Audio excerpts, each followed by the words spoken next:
পৃথিবীতে আল্লাহর নাম ডাকার পরে যে নাম দুইটা ডাকলে সব থেকে বেশি আত্মশান্তি কাজ করে সেটা হচ্ছে বাবা এবং মা। আমার মা যখন আমার সামনে বসে থাকে আমি কিন্তু তারপরে মাকে মাঝে মাঝে জোরে জোরে ডাকতে থাকি। তখন মা কিন্তু বলে, তুমি কি দেখতে পারছো না আমি তোমার পাশেই তো বসে আছি, এত জোরে জোরে কেন ডাকছো? তো কেন এই কথাটা বললাম ভিডিও জুড়ে থাকলেই কিন্তু আপনারা বুঝতে পারবেন। হ্যালো এভরিওয়ান, আসসালামু আলাইকুম। আমি শামসুন নাহার লালবাগ পুরান ঢাকা থেকে বলছি। লাইফ উইথ নাহার চ্যানেলের নতুন আরেকটি ব্লগ ভিডিও দেখার জন্য আপনাদের সবাইকে ওয়েলকাম করে শুরু করছি আমার আজকের ব্লগ। যে যেখান থেকে বসে আমার আজকের ভিডিওটি দেখছেন আশা রাখছি আপনারা সবাই ভালো আছেন। আলহামদুলিল্লাহ আমরাও কিন্তু বেশ ভালো আছি। আজকের ভিডিওটা কিন্তু একটা শপিং দিয়ে শুরু করেছি।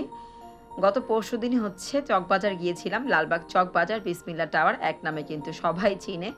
তো সেটা কিন্তু আমার বাসার কাছাকাছি, মানে খুব বেশি হলে 30 থেকে 40 টাকা হচ্ছে রিক্সা ভাড়া নেয়। আসলে আমি কিন্তু মেনলি হচ্ছে আমার বেডরুমের ডেকোরেশনের জন্য কিছু ডেকোরেটিভ আইটেম কিনতে গিয়েছিলাম, আর হচ্ছে আমার পুরুষের কাজের জন্য কিছু সুতা। তো একটা কাজ করতে গিয়ে কিন্তু বেশ কয়েকটা কাজ করে এসেছি। এই যে কিছু কিন্তু প্লে নিয়ে এসেছি বাচ্চাদের জন্য, বাচ্চারা তো পেয়ে খুব বেশি খুশি হয়ে গিয়েছে। আর যেহেতু চকবাজার ওখান দিয়ে যাচ্ছিলাম কিছু পপকর্ন নিয়েছি, সয়া সস নিয়েছি, আর হচ্ছে বাচ্চাদের জন্য কালারিং পাস্তাও নিয়েছি। সেগুলো কিন্তু আর এ ব্যাগে ছিল না, যার জন্য আর শেয়ার করা হলো না। আর এদিকে অনেক দিন পর নিজের জন্য কিন্তু দুইটা স্কিন প্রোডাক্ট নিয়েছি স্কিন কেয়ারের জন্য। এমনিতে তেমন সাজুগুজু কিন্তু করা হয় না, তারপর ইদানিং দেখছি স্কিনে কিন্তু অনেকটা দাগ পড়ে যাচ্ছে আর খুব বেশি রাফ হয়ে যাচ্ছে, দেখতেও ভালো লাগছে না। তো চিন্তা করলাম বয়সের সাথে সাথে কিন্তু আমাদের স্কিনেরও একটু টেক কেয়ার করা আসলে প্রয়োজন।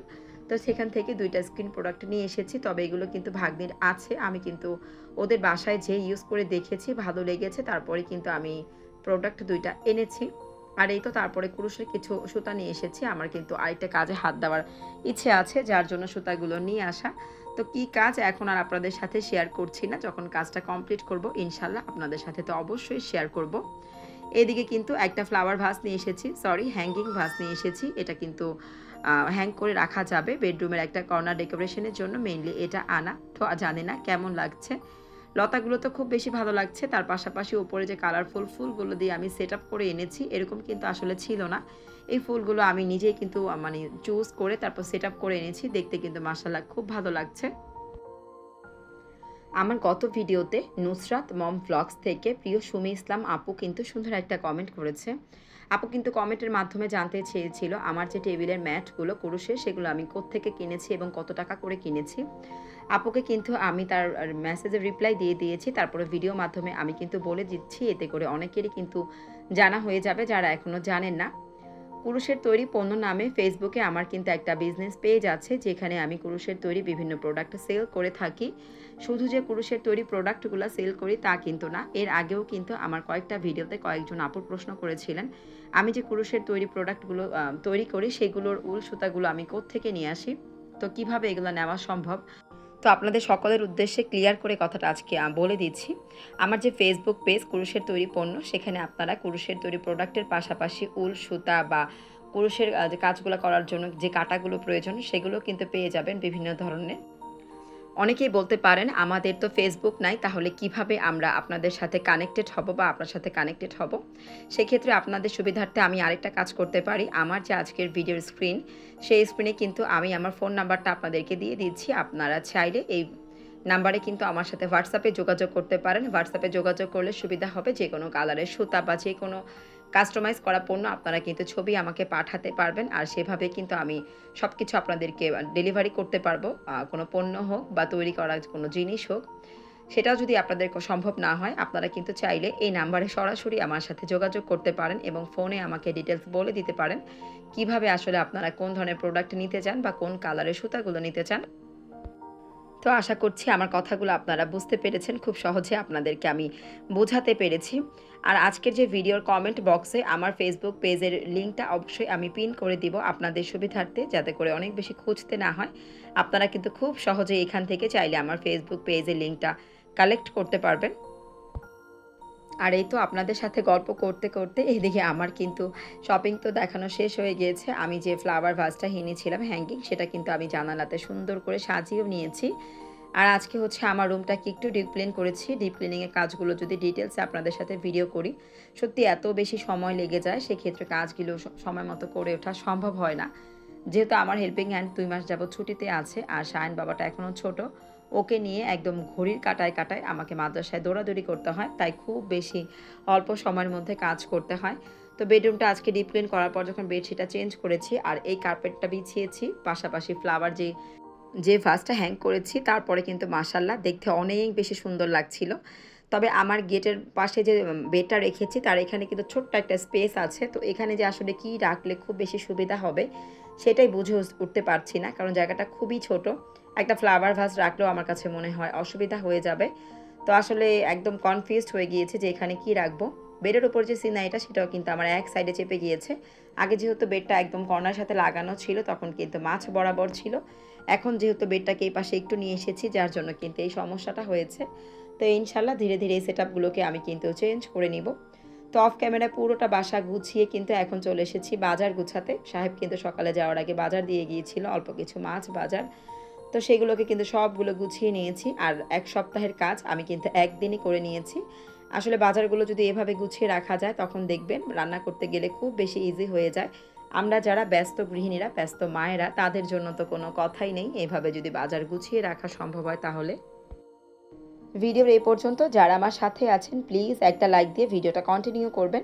যারা আজকে নতুন আমার চ্যানেলটিকে ভিজিট করছেন চাইলে আমার চ্যানেলটিকে সাবস্ক্রাইব করে আমার পাশেই থেকে যেতে পারেন। অলরেডি আপনারা এই কাজগুলো যারা করে ফেলেছেন ইতিমধ্যে আমাকে সাপোর্ট করে যাচ্ছেন অনেক বেশি ভালোবাসা দিয়ে, আপনাদের সবাইকে জানাই অসংখ্য অসংখ্য ধন্যবাদ।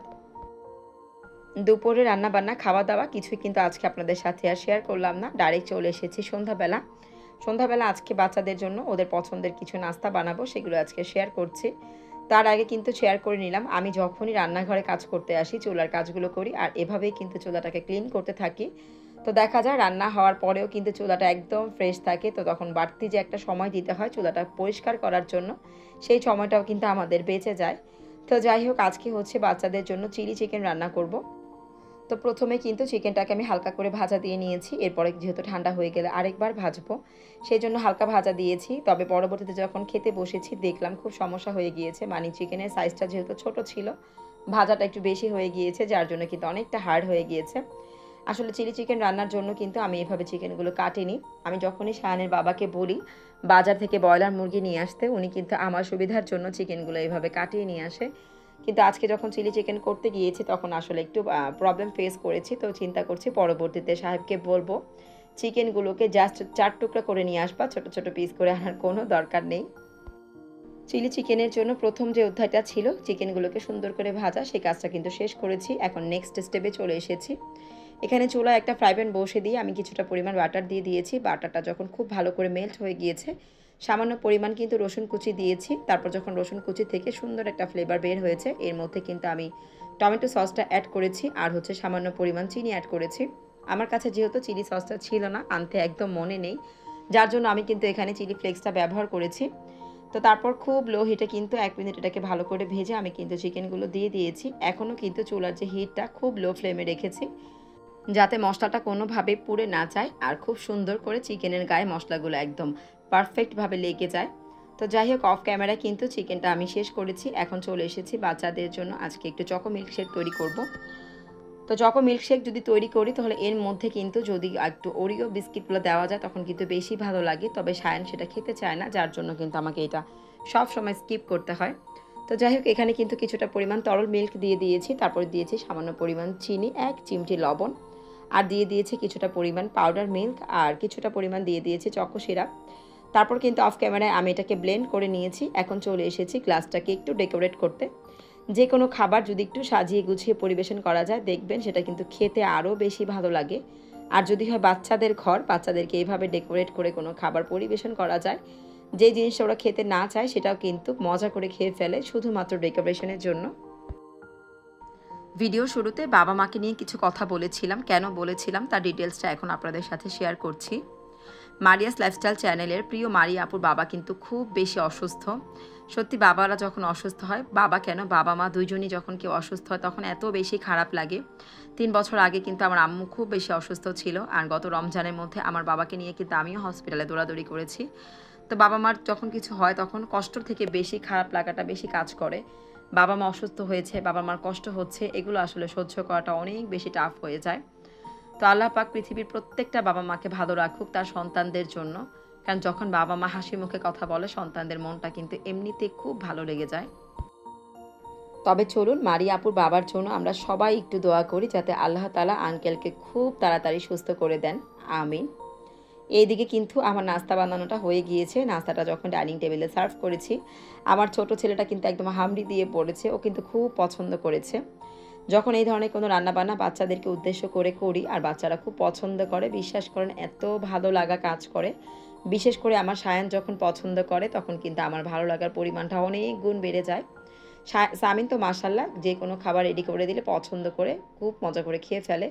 তবে সায়ান কিন্তু এই কাজটা একদমই করে না। তাই সায়ানের এই ভালো লাগাটা দেখে সত্যি আমার মনটা কিন্তু ভীষণ ভালো লাগছিল। আর ইচ্ছে হচ্ছিল বারবার এই ধরনের খাবারগুলো তৈরি করে যাতে সায়ান খুব বেশি পছন্দ করে খায়। তো খাওয়া দাওয়ার এই পর্ব থেকে আজকের মতো আপনাদের কাছ থেকে এখানেই বিদায় নিয়ে নিচ্ছি। দেখা হবে পরবর্তী আরেকটি ভ্লগ ভিডিওতে। সেই পর্যন্ত সবাই সুস্থ থাকবেন, ভালো থাকবেন। আমাদের জন্য দোয়া রাখতে একদমই ভুলবেন না। আল্লাহ হাফেজ। আসসালামু আলাইকুম।